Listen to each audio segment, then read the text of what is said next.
Hi, everybody. I just wanted to get on tonight and let you know what we're going to be working on this Sunday. We are going to be making scrunchies. Yes, we're going old school to the 80s because scrunchies were big and they're coming back. I had a gal the other day ask me for that. She's like, oh, you make those? And I was like, sure, I'll make you a couple. So I made her a couple scrunchies at work, this little gal. But anyway, so we're making scrunchies and we're making headbands. And you're just gonna need some knit fabric and not too much. This is 20 inches and I think I did it 5 inches across. And then for our scrunchies, you're going to need 3.5 inches. And I did mine 3.5 inches of fabric, and I did 2 of them out of 3.5 inches, 44 inches wide fabric. You're also going to need some elastic. This is a big thing of elastic. And you don't even need the real thick kind. This little tiny thin dollar kind is fine. For our scrunchies, you'll need 3.5 inches of fabric. If you don't have a sewing machine, you can go ahead and just use a needle and thread. And we're going to do ours on the sewing machine because we have one.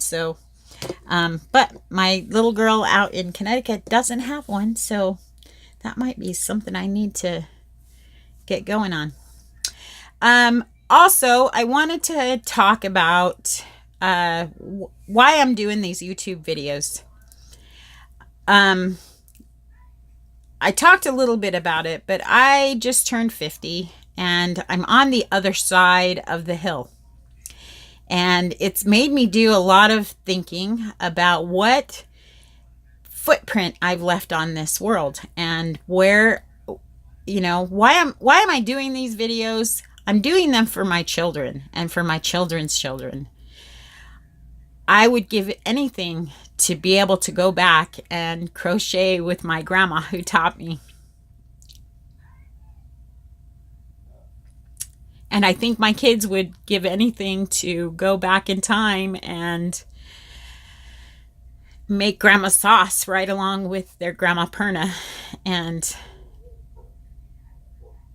I guess that's why I'm doing these, is for my children and my children's children. I didn't have the patience to teach them all of the things that I know when they were little, and they're grown-ups now, and my one daughter lives across the country, and my other children, my son is in another state, my oldest daughter is in another state, and the 2 daughters that I have here are busy and they just don't have the time.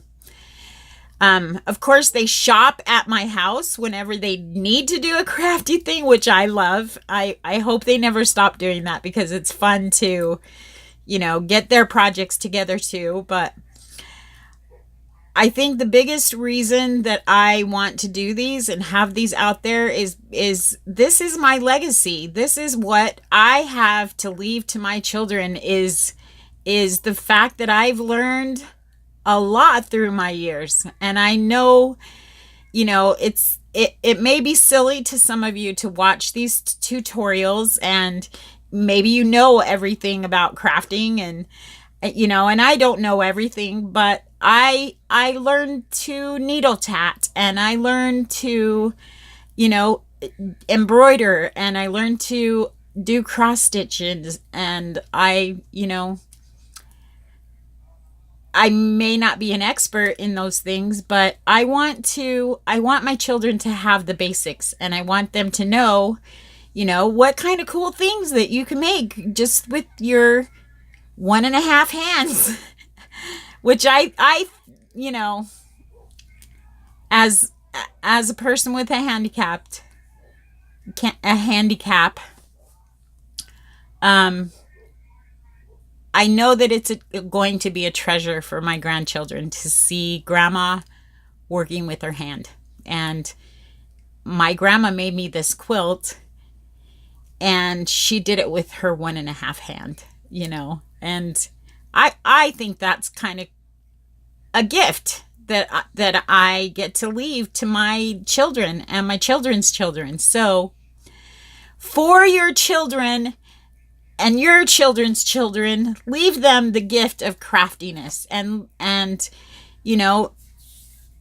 if you're 18 and you're just starting out, and you don't know a lot of things, the little 18-year-old that I taught to, or that I gave the scrunchies to the other day, I want her to learn that. I want her to know how to do that, because it's really kind of a simple thing, and I don't know. I just feel like that's my imprint on this world, and I want to leave it to whoever cares to learn. So, anyway, I hope you join in with us on our craftiness on Sunday, and I will see you then. Thanks.